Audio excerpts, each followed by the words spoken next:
KTO Radio présente À haute voix, la lecture intégrale des œuvres spirituelles majeures. Aujourd'hui, Augustin ou le Maître est là de Joseph Malègue.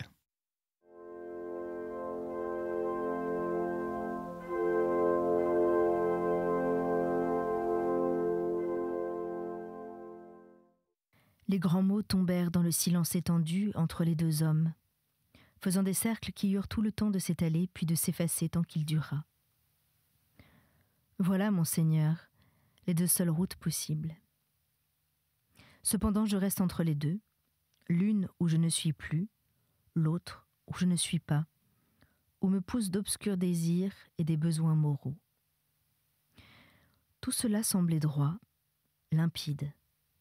En dépit des apparences, celui qui se confiait là sentait une grande anxiété sourde et la gêne d'un peu de honte. Réprimé pendant l'exposé, cette poussée se fit jour, s'étala. Il se sentit rougir. Il savait trop quel nom portaient ses obscurs désirs et ses besoins moraux.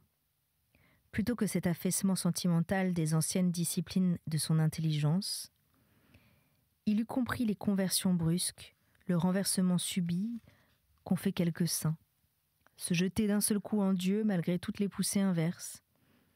Aucune générosité de cœur n'ayant pu l'y conduire, ni la constante nostalgie de l'ancienne foi, il était scandaleux qu'un fléchissement passionnel l'y sollicitât maintenant. Le regretter ne servait à rien au monde. Il ne savait même pas quel violent et confus espoir, à défaut du seul espoir véritable et impossible, se mêlait à ces confidences si nourries d'idéalisme, si spécieuses, si apparemment inspirées du seul souci des intérêts éternels. Il craignait que sa rougeur ne se vît. Mais monseigneur Herzog était debout, doux visage de pensée pure, que la méditation faisait lumineux et laissait ingénu. Cœur sans défense qu'on trompait si bien, il ne savait pas soupçonner les motifs sous les propos, ni les visages d'hommes sous les masques dialectiques. « Tout tourne en bien pour les élus, dit-il en partant, jusqu'aux obscurités de l'écriture, car il les honore à cause des clartés divines. » Augustin termina la pensée célèbre.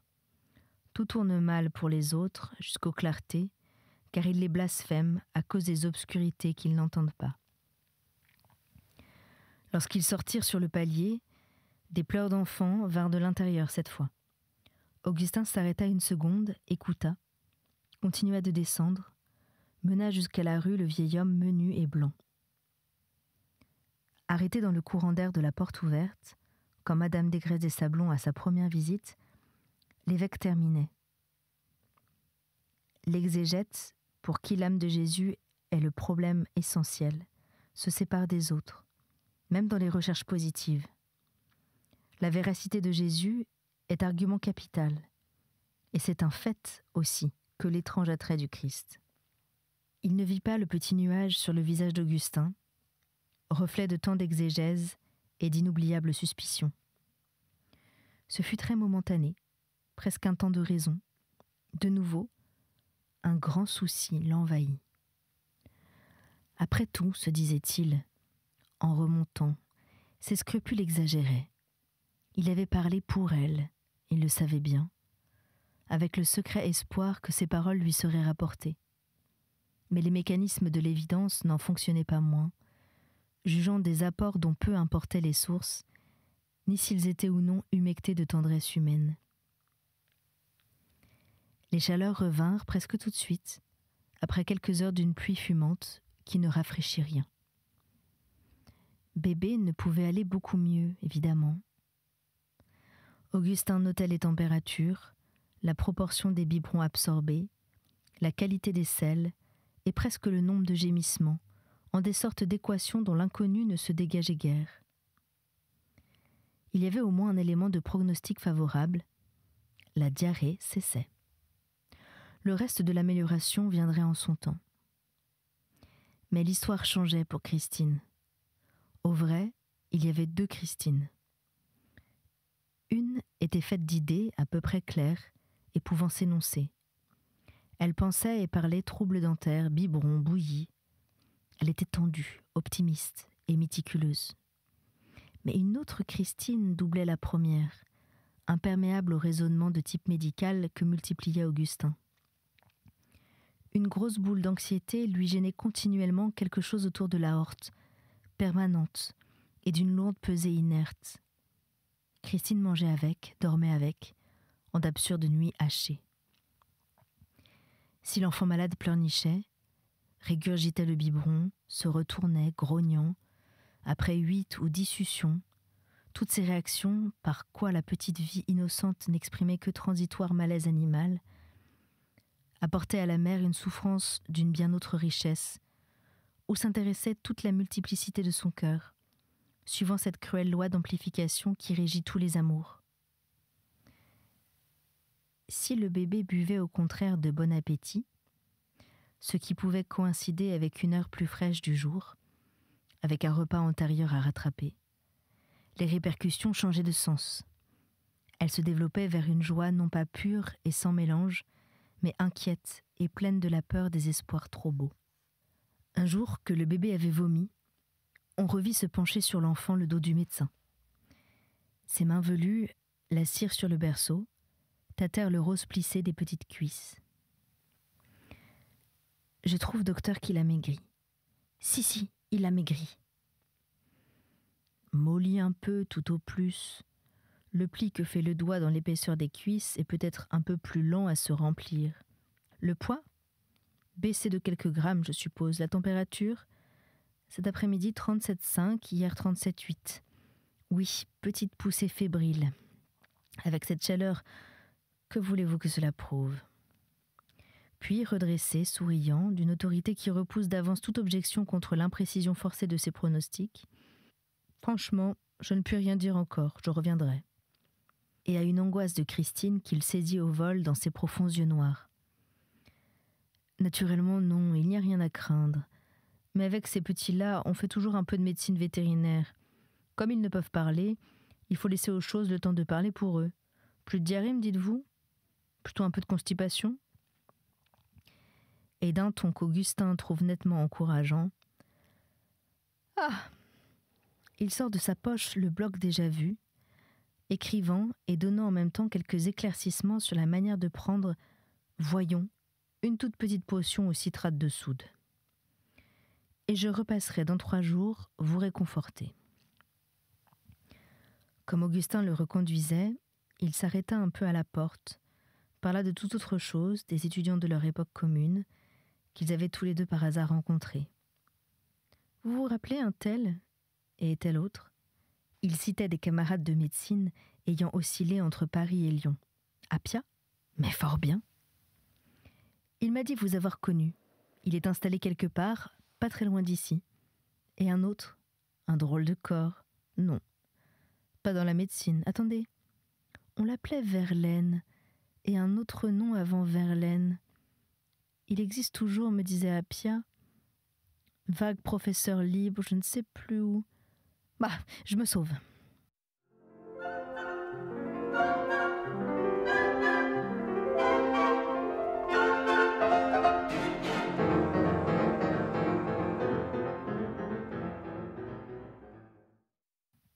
Ce fut la seconde visite. La petite chair continua de souffrir avec une naïveté désarmée. La conscience rudimentaire, posée là en attente pour de riches développements futurs, ne pouvait que marquer, on ne savait contre quoi, la souffrance la plus vaine et la plus ignorante, comme un lapin que saigne un furet, donnant l'air des coups de griffe vagues et sur rien. En somme, pensait Augustin, quoi de décidément grave ? La situation, méthodiquement analysée, ne montre rien. Je comprends très bien les inquiétudes de Christine, mais enfin. Le matin au lever, quand il embrassait sa sœur, il lui demandait « Pas de changement ? Pas d'aggravation ?» Christine eût pu dire à son gré « Le seul fait qu'il n'y ait pas de changement est grave. » Ou encore « Je ne sais plus ce qui est grave ou ce qui ne l'est pas. » Mais elle haussait simplement les épaules, sans rien dire que « Il a telle température » ou « Il a bu tel volume de lait ». Augustin, comparant les phrases banales au visage assombri qui les prononçait, trouvait qu'elle exagérait un peu. Avec la vieille mère, Christine était tout autre, lui montrant la même confiance tyrannique, tranquille et absolue que bébé mettait en elle-même. Ses plus profonds instincts de sensibilité sautaient par-dessus 30 ans d'intervalle. Elle pensait tout haut devant elle, laissait balbutier ou pleurer ses inquiétudes et ses réflexions dans un dialogue tellement spontané qu'elle eût pu le conduire toute seule. Après la plus implicite assurance, elle disposait autour d'elle l'amour de sa mère comme jadis le duvet tiède et sans poids couvrant son lit d'enfant. Elle avait une manière de prendre moralement toute la place, telle une fillette dans son lit. Chacune de ces poussées d'émotion suscitait naturellement un émoi maternel sans même qu'elle y pensât. Parfois, une crainte venue de sources différentes la frappait en éclairs, illuminait des fonds d'un autre soir. Elle se disait qu'elle eût dû atténuer les chocs dont elle heurtait ce vieux cœur. Une sorte d'appel vers une protection surhumaine lui faisait murmurer « Pas tout à la fois, mon Dieu !» Mais il arrivait qu'elle le murmurât devant sa mère. Augustin finit par le lui dire, sans une suffisante douceur, ce dont ils s'attristèrent tous les deux. « Somme toute quoi, il fait chaud et ses dents percent. » Il lut dans les yeux de Christine une sorte de surprise dans la peine qui lui serra le cœur. « Oui, c'est vrai, fit-elle. Je devrais faire plus attention. » Puis très doucement. « Prie Dieu que je me trompe. » Il crut voir quelques vagues ressemblances avec les désaccords de leur adolescence, quand il raillait les religieuses qu'elle aimait.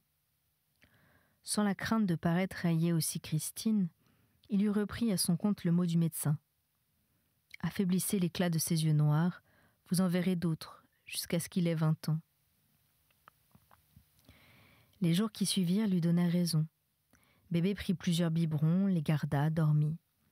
La potion au citrate fait son effet, pensa Augustin. Nous finirons par en voir la fin. Ce mieux parut durer. Christine put revenir coudre dans la salle à manger, les après-midi, avec une imitation de la tranquillité d'autrefois. On revit un peu de l'ancien sourire de perspicacité indulgente. « J'ai des excuses à offrir, fit-elle un matin. J'ai oublié de dire que j'avais vu Madame Marguillier dans la rue. Il y a bien 15 jours. Je suis bien coupable. » « Ah, fit Augustin, sans sortir de sa rêverie. Je rapporte 3 phrases essentielles, j'ai d'ailleurs oublié les autres. Premièrement, j'ai eu le plaisir de déjeuner auprès de monsieur votre frère, que je ne connaissais pas. Comme il est agréable. Marie-Louise était ravie, vraiment ravie. D'un ton de très brave femme, ce qu'elle est d'ailleurs. Avenante, presque insistante.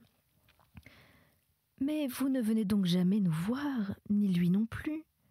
Au moins dimanche après-midi pour une tasse de thé.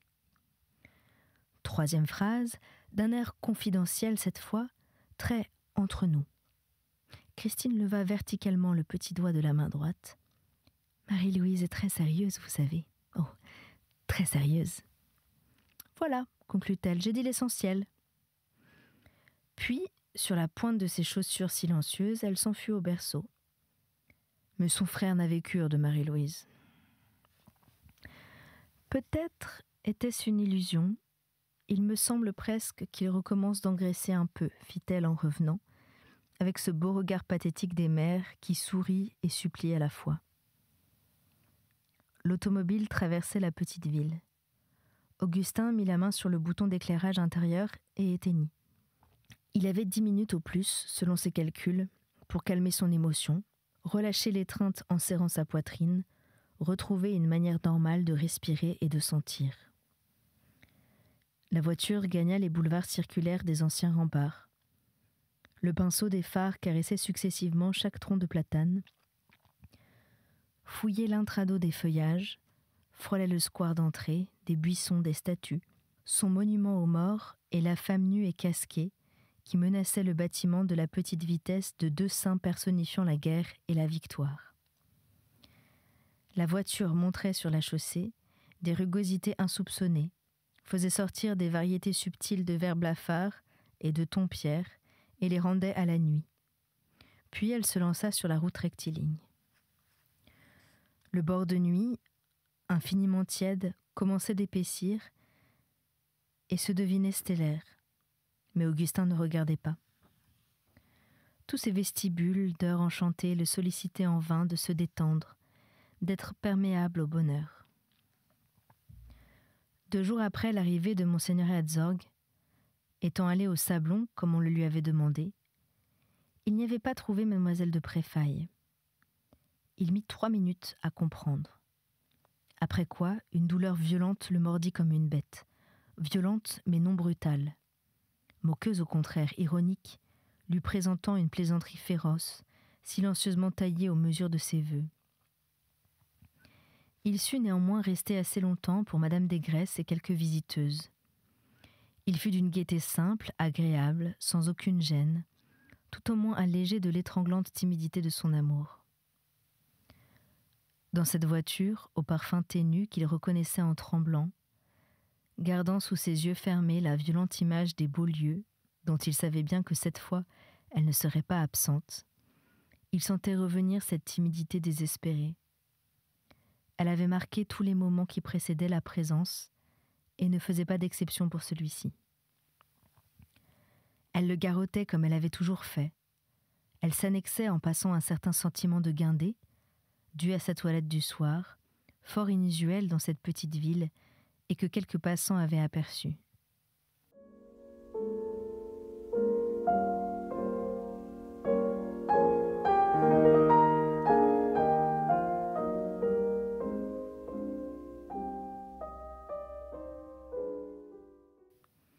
Contre cet îlot inerte et résistant, déferlaient des flots d'une intoxicante émotion heureuse, mêlée de défaillance de respiration et d'une brûlure d'espérance. Tous ces mouvements s'accommodaient entre eux, sans qu'il n'y pût rien. Ils se promenaient en lui, entraient, sortaient, forçaient les passages. Lui était passif et possédé. Il pouvait aussi peu s'opposer à leur allée et venue qu'à la marche de la voiture. Il sentait fuir les minutes de l'inutile trésor de temps qui lui restait encore, enfoncé dans les coussins, acceptant les yeux fixes cette angoisse mortelle et bienheureuse. Il regardait la casquette raide que portait le chauffeur, s'intéressait à sa forme spéciale et au parement blanc de la livrée. De profondes parties sombres épaississaient l'espace du côté des sablons, et l'on devinait les futaies. La voiture y fut à angle vif, siffla la conciergerie à une distance impérieuse, la jeta derrière elle, glissa sous le tunnel noir des feuillages, d'une douceur bruissante, docile et luxueuse. Débarqué trop tôt, la solitude momentanée du grand salon lui fut accueillante. Marqué de souvenirs, mais prêt pour d'autres sens, les emplacements particuliers où il avait vécu se représentèrent. Le coin de la revue des Deux Mondes, celui de Copenhague, le voisinage du grand piano d'où les couples étaient partis, le dossier du fauteuil où Anne avait appuyé ses bras. Le reste retrouvé de toutes ses souffrances lui parut étranger et présent à la fois. Il s'y reconnaissait, sentait les différences, se demandait combien de jours avaient passé depuis qu'il avait souffert à chacun de ces emplacements-là. Il était raidi de restreinte et d'attente. Un feu, bien inutile, pétillait et flambait dans une énorme cheminée Louis XIII, dont il n'avait pas encore eu l'occasion d'examiner les détails. Le valet de pied regroupa longuement ses bûches avant de le laisser seul. Lui s'agaçait de ses manipulations sans fin, désirant retendre son plastron, son gilet, retoucher sa cravate. Enfin l'homme partit, et Augustin ne sut plus si la chaleur de l'air venait de ce feu, de cette nuit trop tiède, ou de tout son trouble. Une dame en robe crème entra. Elle lui fut massive, fermée, inaccueillante. 30 à 35 ans environ. Ils se saluèrent silencieusement. Elle ne peupla en rien cette haute solennité déserte. Monseigneur Herzog apparut ensuite, douce figure à cheveux de neige, et dans sa soutane strictement noire, d'une minceur osseuse d'adolescent. Il augmenta la confusion d'Augustin par le souvenir des précisions religieuses, dont celui-ci lui avait paru demander d'être à la fois le confident et le véhicule. mais l'évêque vint à lui avec cette douce affection de type monastique où toute tendresse est tue. Augustin sut par lui que M. Descrest des Sablons se trouvait en voyage, qu'on était très peu de monde, qu'il tombait dans une totale intimité parce que... Ils s'interrompirent, se tournèrent ensemble vers la porte qui s'ouvrait, et ce fut regroupement, simplification radicale de son cœur, joie, ascension, abandon de tout le reste du monde. Augustin acceptait la servitude adoratrice en toute clairvoyance et soumission. Les vraisemblables douleurs ultérieures ne comptaient pas, n'importaient pas, fumaient d'avance dans l'Holocauste.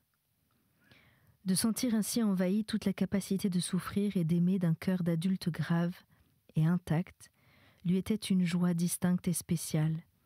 Mais nager dans la plénitude de sa joie, il fallait seulement s'occuper d'atténuer le feu dangereux de son regard. La chaleur de fièvre localisée dans sa poitrine et qui y resterait tout le soir pouvait demeurer où elle était. On ne la voyait pas. Cette discipline sur lui-même, cette prudence acharnée pour ne laisser voir qu'enjouement et gaieté, lui permirent de saluer ensemble, avec les mêmes mots et le même sourire, dans une délicate gratitude générale et un plaisir inséparé, Anne et Madame Descrest des Sablons. « Comment allez-vous ce soir » dit celle-ci. « Venez vous mettre ici, la nuit est exquise. Vous n'avez pas trouvé ?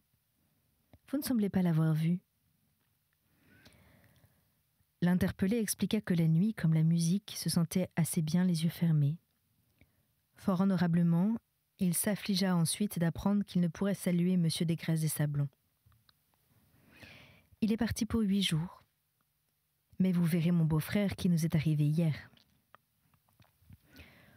Augustin se trouvait dans un quadrilatère de fauteuils dont Monseigneur Herzog occupait l'un. Il avait, parmi ses essais, découvert une formule de liberté aimable et de loisir. Gardant les yeux fixés sur Madame Descrest des Sablons, il continuait de ne voir Anne que par les franges de sa vision, se permettant tout au plus 2 ou 3 coups d'œil naturels, droits, riants, plus libre quand la visite déborde l'eau. La chaleur de son émotion était d'une telle permanence que, comme du bonheur devenu visible et matérialisé, elle le baignait et le supportait en une sorte de milieu vivant. Madame Descrest des Sablons appuyait à l'oreille de la bergère sa belle tête d'une mélancolie relevée de sourire, dans le ton général d'abandon apparent et de langueur qu'elle aimait. Un brillant solitaire luisait sur un exquis soulier de satin noir, porté en l'air assez avant et assez haut par l'entrecroisement des jambes.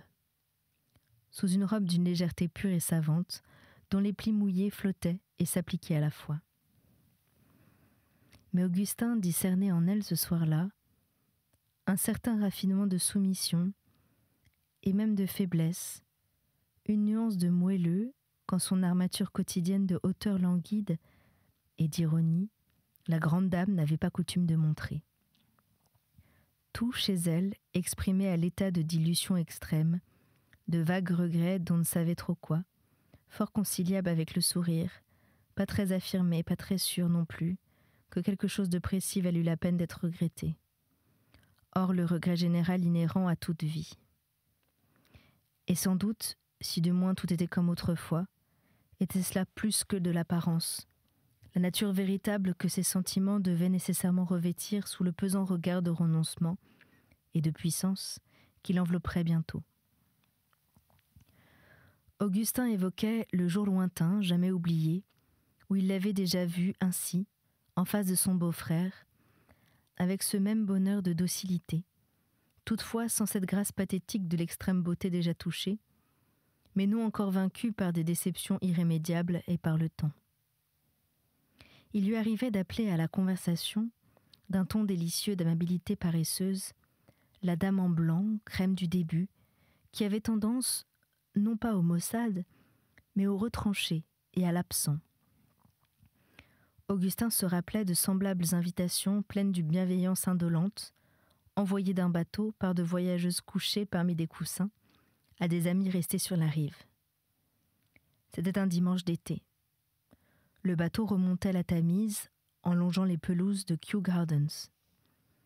Étendu sur ces pelouses, Augustin se sentait néanmoins emporté dans un rythme de rame, perdant le sens des fixes berges, bercé'inexistantes vagues, en dérive sur une sorte d'immatérielle extension des flots.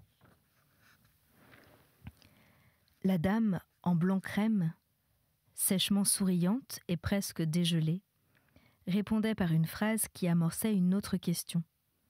Mais déjà son interlocutrice ne l'entendait plus. Tout près d'elle, à la toucher, sur un tabouret large et bas dont elle n'occupait qu'un angle, Anne était assise, splendeur de pensive jeunesse. L'attention d'Augustin, sans paraître dirigée sur elle, ne la quittait pas, la perçait de son acuité froide et ardente, absorbant la merveille spontanée de l'attitude et de la minute. C'était À haute voix, une émission de KTO Radio. Aujourd'hui, Augustin ou le maître est là de Joseph Malègue. Lecture, Anne-Céline Pellarini. Captation et réalisation, Aymeric Plouminec et Thibaut Dagalier. Une émission disponible en podcast sur ktoradio.com et sur l'application KTO Radio.